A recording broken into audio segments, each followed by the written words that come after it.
But I think anyone that makes a reasonable, like, good income. And by reasonable income, we mean, I'm assuming, like, between 100K to 200K.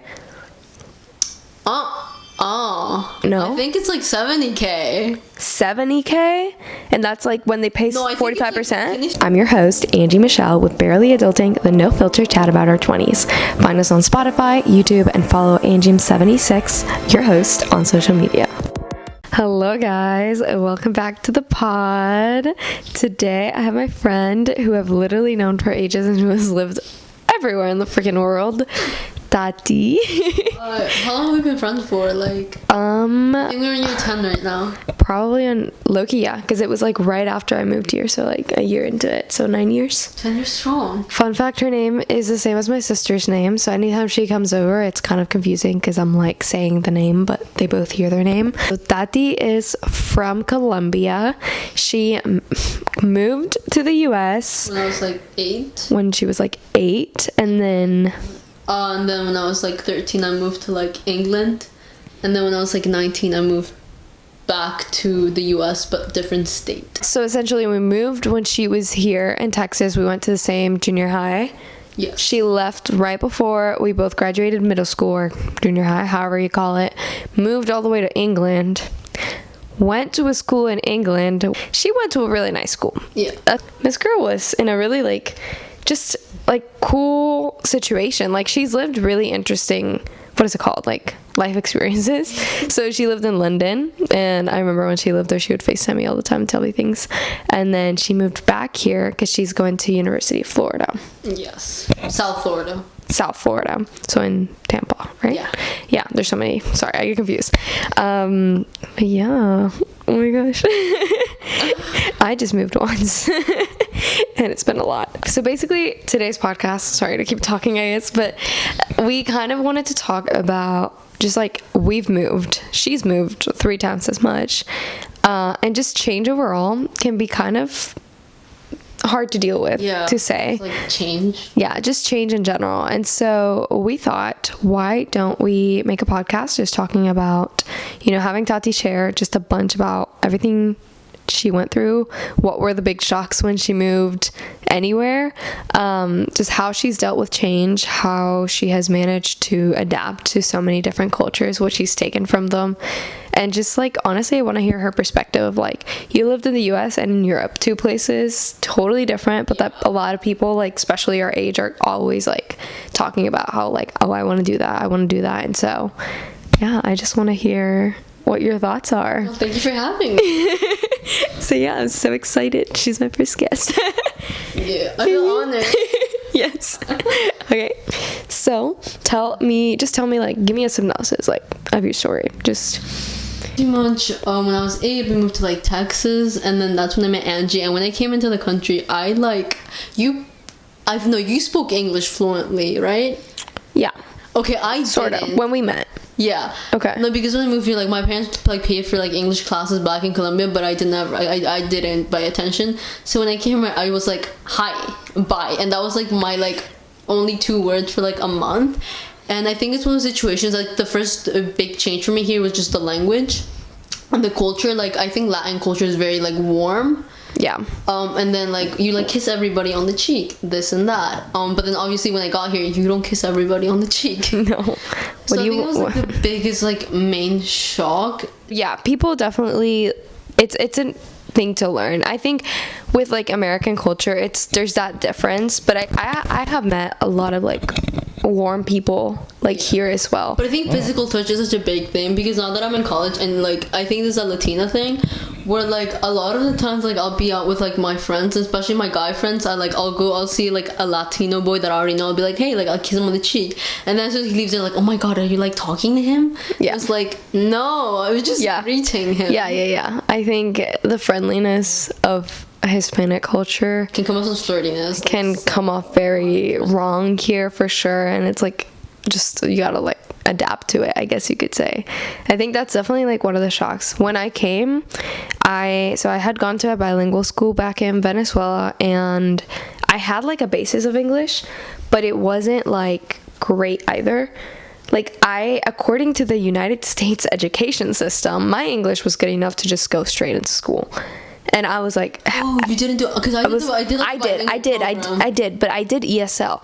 They didn't even want to, like, I was bordered on ESL. Like, they didn't think I needed it, but I did. Like, I remember my first semester, like, I barely understood what was going on. I remember math was wild to me. I don't know. Same. Math is so different here. Yeah, like, no, for real. I remember the teacher was like, this is how you divide.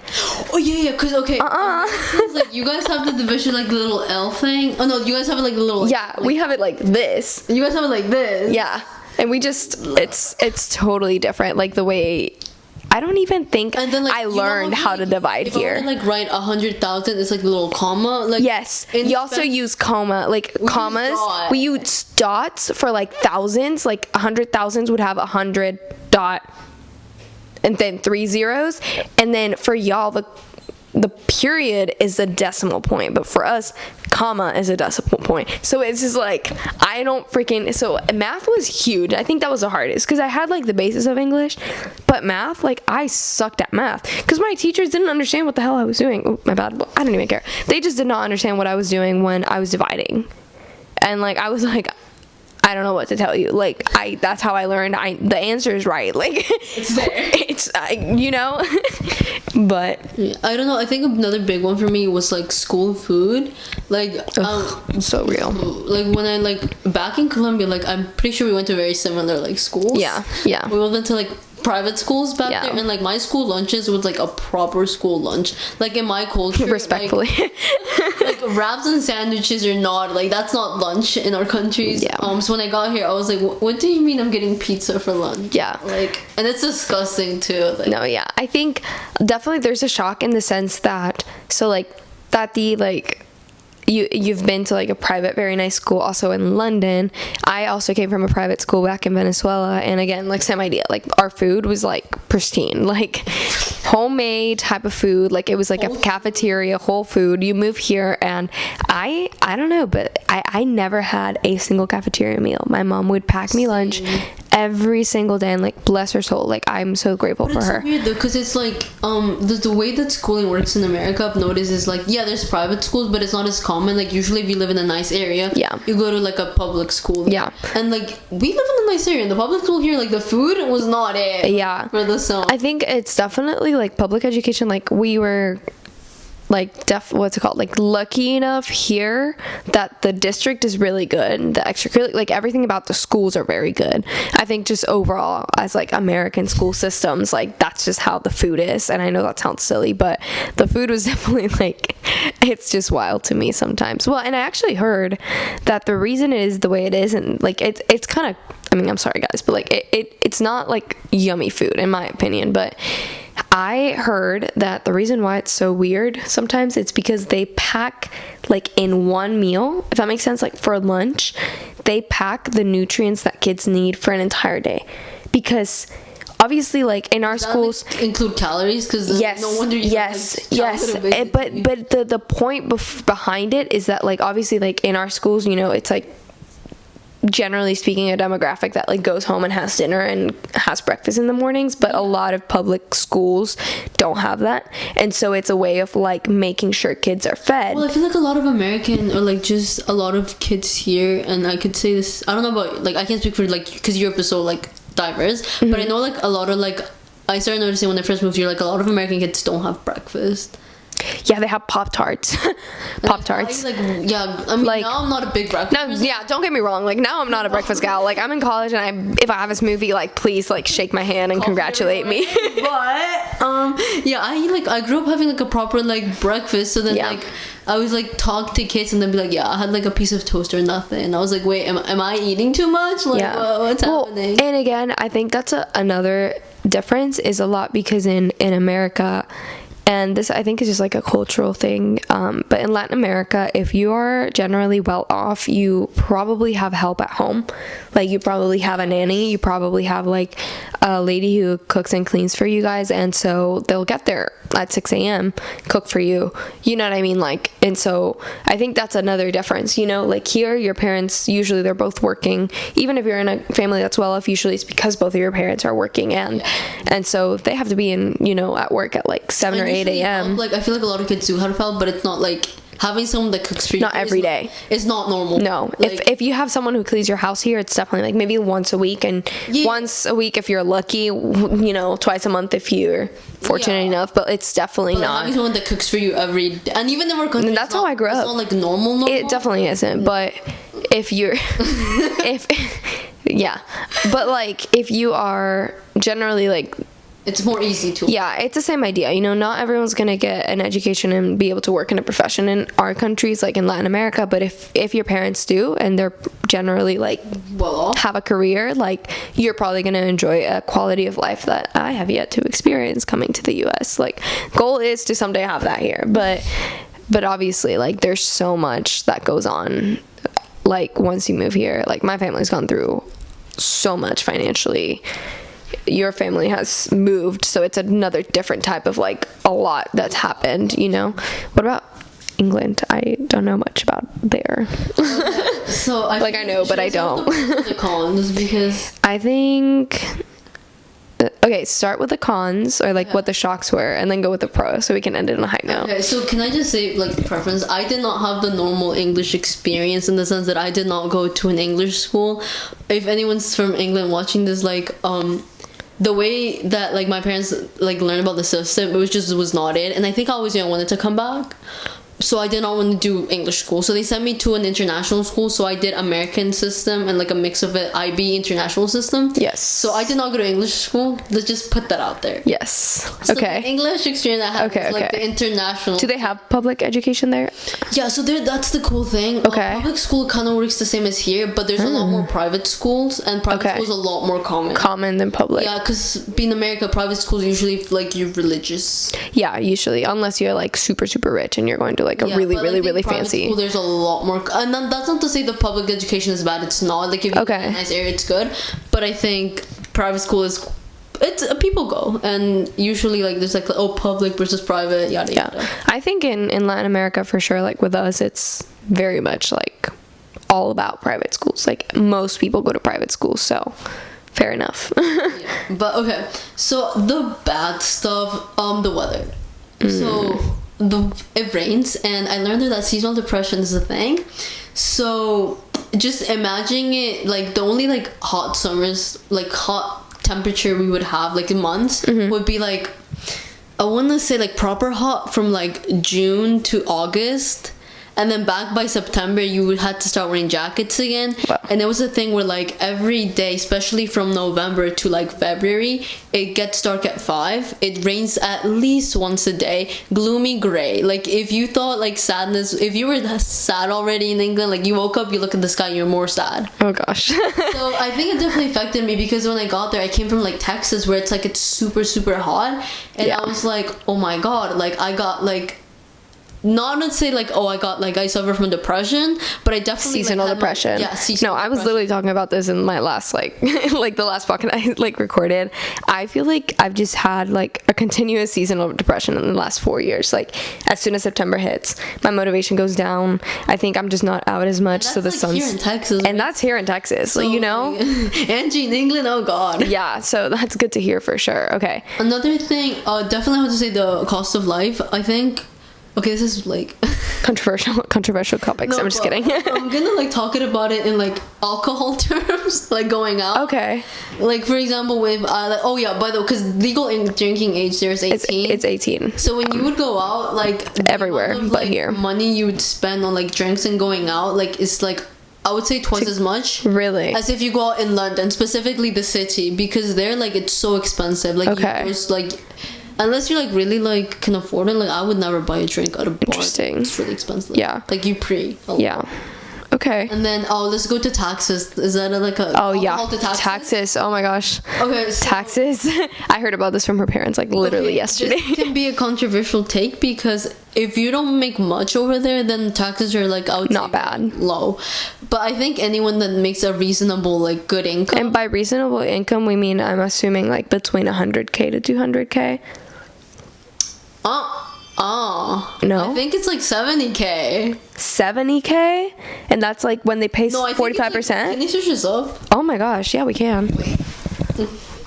So essentially, like, a living that would be considered like you're pretty well off in Texas, which if you know Texas is probably not the highest cost of living. I think like we're pretty okay. Like 70K, 100K won't get you anywhere in California, but I think in Texas it gets you along like pretty okay. And it's so Okay, I have it. Oh. Okay, ready? Okay, yeah. Okay, 37,000 to 150,000 pounds is 40% tax. And 45 is over 150 pounds. 50,000. And pounds, are they the same as dollars? I mean, with the current situation, they're pretty similar. About the same. But usually, that's wild. Before Brexit, I would say the pound had more of a weight. Wow. But yeah, imagine if you're making like 80K and like cost of living in London is insane. Expensive. It's so That's expensive. what Tati was saying. Like, it's like wild expensive. Imagine like more than just here. Getting like a 40% of that taken away on I will say taxes. though, going on to that, okay, people say tax is high. So for example, like with that you have like free healthcare. Okay. And I have a good take in this, and I'll always say this with this story. So yes, healthcare in the UK is like free. I got like an acne treatment for like completely free. Okay. But one time, like around this time last year when I lived there, I chipped my tooth because I ate too much, like too fast. And me being I was like, I wanted to get this fixed ASAP, right? Yeah. So we go to like my local like medical place. We call them up and we're like, okay, like I had private insurance there. Okay. That is not common, but Okay. Okay.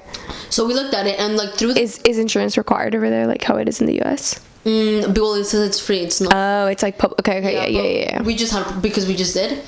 And then with the like normal system, I would have been able to like get an appointment for it to be fixed in like 2 weeks, and would have paid I think £20, which is nothing. You wouldn't have had. No, like I wouldn't know. Like You would have been able to do it within 2 weeks. Yeah, like in 2 weeks they would have got like I would have had the appointment. But you wanted it like now, and that's why the insurance comes in. Yeah, so it was like it would have been like Fair. £20. Okay. And then me being like, oh, no, I want my tooth fixed now. Gotcha. We were able to book with private insurance the same day. Okay, well that's interesting though, because I think a lot of people's arguments against, and I'm not knowledgeable about this, I'm gonna like preface with that, not knowledgeable about this, but I do hear like a lot of people who are against like, what is it called, like free healthcare, is that you won't be able to have the accessibility to it. Like if something happens, you have to wait 2 weeks. I feel like 2 weeks was reasonable. But 2 weeks doesn't seem like, unless you're like, you know, like dying. But then I have heard cases where, like, for example, there would be people who need like back surgeries or like, And there wasn't really availability. important. And like, I mean, not fast enough to the point where like, hey, people are like in pain. Yeah. I mean, okay. it's nothing, but I would Okay. say like, if not, private insurance obviously is very expensive. Okay. So that's not something most people can afford. So it's one of those things where it's like, obviously, the more you can afford, the easier it is. The easier it is, yeah. Okay. Which goes with everywhere, to be honest. Okay. Fair. Some good things. What else? I feel like what other cons are? What about just like studying in a school like that? Like you have to travel a lot with that. Like guys, this is like it's cool because like I got to see all that and I was like, because when I knew her when she was young, like it was just so different. Okay, let's talk about the international school experience. Okay, so for preference, okay, I went to like a private school, but we're talking about international private school, and if you're an international private school kid, like, you know, some people have money. And pretty much the reason why I went there, can I just say, like, my family by themselves would not have been, like, rich enough to afford that. Let me just preface that. If it weren't for the company you guys work for. Yeah, so pretty much the company my, like, father works for, they paid, like, a good percentage of it. And, like, that's how, like, me and my brother were both able to go. Okay. Yeah, and, like, many kids were like that, too. But I feel like... Majority wasn't. No, I feel like a good amount was. Okay. But the thing is, though, I feel like there wasn't such a thing as, like, a kid who, like...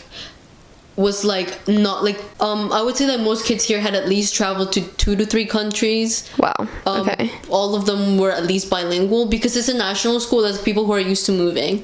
Okay. So it was definitely a cool experience. There were some cool personalities there. One of the like Chelsea's, like, if you know football, Chelsea's ex-player Hazard, he plays for Real Madrid. Well, I don't know if he still does. Oh, but wow. he played for Chelsea at the time. His kid went there. Oh, wow. An Arsenal ex-goalie went there. And then one time, this was so cool. I didn't get to see this, but you know Mo Farah? He's like a track star athlete. She's like saying all the sports things. I'm like, he like his kid was touring. I didn't get to see him, but he was like touring in Oh my school. gosh. Oh, that's cool. Yeah, and then or this like there was this another there were some like not like C-star celebrities that Okay. I wouldn't be able to Just people like, okay, that's interesting though. and it was so cool because I remember this one time we went to like we had a career fair day, and like the parents got to volunteer. Oh my. So She's seeing people and she's like, so we're sitting there, people are before in the panel they're introducing themselves because it was like a whole set just to us to go into classrooms to get to know, like we like had chosen previously a questionnaire or like stuff we were interested in. So I had chosen film and like I think business / finance. Okay. So I go into like my first little like questionnaire, and it's like a movie producer. Oh. Yeah, so he was telling us he had like his own movie production like in like I think it was Holland, and he was telling us like the celebrities, this and that, and how like he like managed to like build that from the start. And he was just cool because it's like, oh, the dude's just casually there, and he showed us like a scene of his film. So you basically got business school before you even went to business school. She was like, this is where you're gonna network, guys. And then this is a really cool one. So we went to the business one, and this, again, these are all like kids' parents, which is so cool. This one guy, it was like business. He it was business or finance. He was the CEO for an airline. Whoa. It was one of the like I think cheap ones, like Spirit. Yeah, one of those, but I think like the Europe version of them. Okay. I forgot the name. I don't know. I literally forgot the name. Anonymous. Anonymous. Yeah, so that was really cool. That's awesome. Did you ever feel like, okay, because I think here in the U.S., like we could call it like one of the beauties of it is that you really like, even in the area we live, like you probably are gonna go to school with like a varied range of like demographics, incomes, like all that jazz. Just even ethnicities, like from everywhere, Hispanic, like African American, Asian, like white.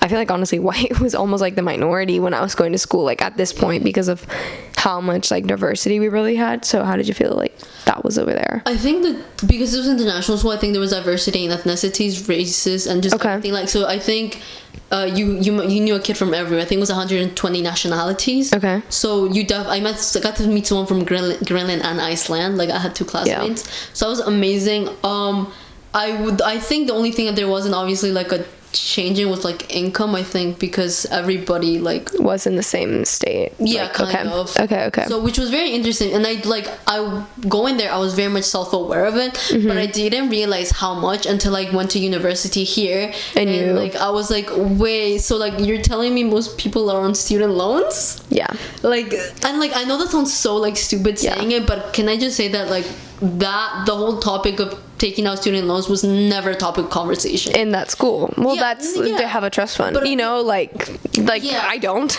Like I'm in school on scholarships for financial need and merit. Like that's true. You know what I mean? And you know this. Like, and obviously like for example, like that's like little things. Or for example, most kids like go skiing every break, and like that's very normal. And they just like it kind of like I was self-aware that it was like it's not normal, but I didn't realize how much until I got like it became your normal to some extent. Yeah. Or like for example, most people had like summer houses. So for example, over one of my really good friends, we like went to like their summer house in Spain, and that was really nice. For like our senior trip, we went to, this was the craziest experience.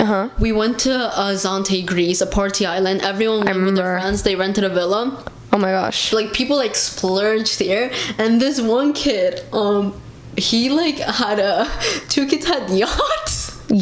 Like they owned them, or their parents? Like, with their parents. Oh my gosh. And like after the trip, each of them went on their little yacht to go like finish the trip my gosh. with the rest of their family. That's wild. And I was just like, oh. It's kind of like, like I grew up in Venezuela, like in a school I could compare to this, honestly. Exactly. It was an international like what's it called? How do you call it in English? Like high school, basically. Like once you graduate high school, you could go to school in the U.S. because we had that available at the school.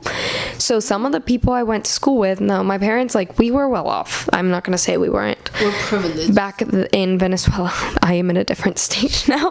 But like back then, I remember even like with us being like good relatively, like these people were a different tax bracket. It's just like, oh, like people live like this, and it's just kind of like like, because you're doing just fine, but like people like, and like again, like I have a house, like regardless of anything like my family has even gone through in the US that has been like difficult financially, like I definitely feel like sometimes when you bump into some people like that in those types of school, because I remember myself like as a young little like 9-year-old, like when my friends had like a house at the beach and they had a yacht and they had this and they had houses in the US, like, well, I didn't have a house in the US. I ended up moving here, but I did not have anything here. Like, that was common in Venezuela? That was very common in this school, not in Venezuela, you know, but most of these girls were born in America. Like, their parents came all the way here to just have them here and then moved all the way back. But that was not my case. Like, I just did the whole process of immigration and then now I'm a citizen here. But it's just so interesting because seeing like people have such different experiences. You have like the other extreme, and I think another taste that I got with that was when I got my first job over the summer, like my junior year. I like got to like, I worked at little Domino's, like cutting pizza, and there I got to like, for the first time I got, because at this school in London, you hadn't seen anything else. And I had met English kids. I had a lot of English, like, but I didn't have as many English friends as I would expect having lived there. Because they were international.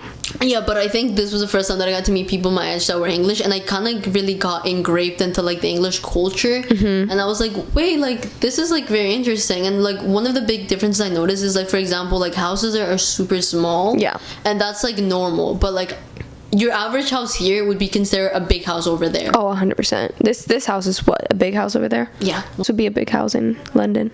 It would be like, okay, like this house, like London, like in the city, like definitely, because in the city, like you live, because everything goes up, right? Yeah, and then like in the city, everything would be super small. But like if you, even in the countryside, houses are pretty small. Like I lived in like what was considered a big house, but that was because like when you compare it to like the thing that most people live in, like they live in like really small spaces, really thin spaces. And that's not because like to say people like can afford it, just like that's literally the city life. That's in London. Okay, fair.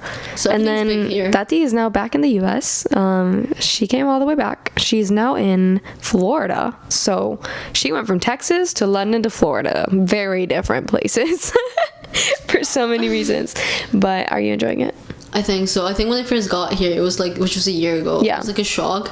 One thing that like this is like so relevant, but one thing that really shocked me was that people would just show up to like lectures with like pajamas. Oh well, yeah, because you got that European experience. Not even in like Venezuela, like in my city where I'm from. But here it's so common. But honestly, I get it. Like think about it. The campuses are so big that with the heat and you having no ability to park right next to your class. No, it wasn't like in a judgmental way, but I was just like, wait, like I can do this like in a free way without being judged. That day, I remember when she was like first like getting to like know London, she started texting me and she was like, Angie, like I'm having to look at like what was it, like designer stuff because everyone wears designer and I'm not wearing things that are like to par to them.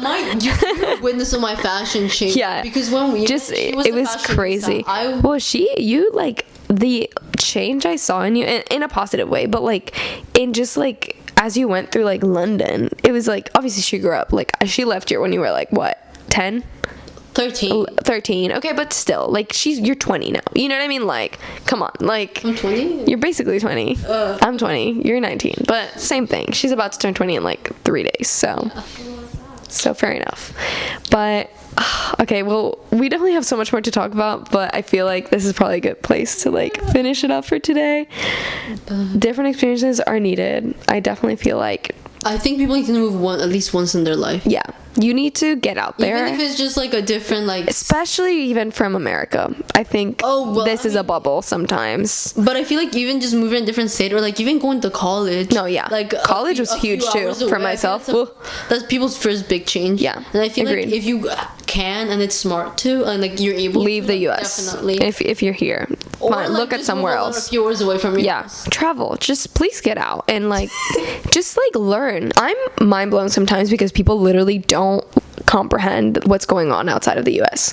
There is a certain level of disconnect. That people, like, you know, that Europeans have that Americans only think about themselves, and I used to think it was a joke until I came back. It's true to some extent. Not for all, because again, like, we don't want to generalize, but like, quite a concerning amount of people, I feel like, don't make the effort to just know what's going on. Like, you know, like a lot of people don't know like what's going on or has been going on in Venezuela. They also don't know that Venezuela has like the most oil reserves in the world. Stuff like that you should know. You know what I'm saying? Like, it's important to know stuff about everywhere, and I think when you move and you're like literally forced into a new culture, you have to face it, and it changes your perspective. And you realize like the world is quite small, and it's just like the bubble that you live around. To some people, that's like that's all they have. Yeah.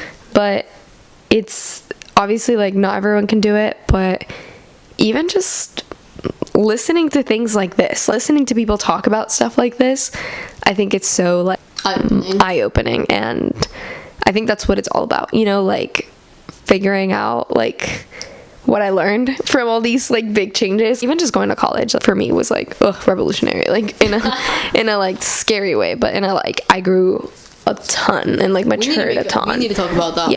But yeah, I'm so happy I had this one here. Thank you for having me. This is so fun. You'll see me back when we meet again. Yes, she'll go off to Florida again in like 5 days, but she'll be back eventually. And yeah, thank you so much for being here, and thank you for listening to the pod. We're gonna have a lot more of this type of a vibe. We just want to talk about, you know, what's it called?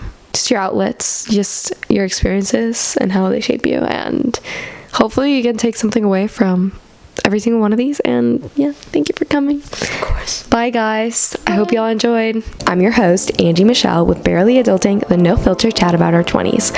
Find us on Spotify, YouTube, and follow Angie76, your host, on social media.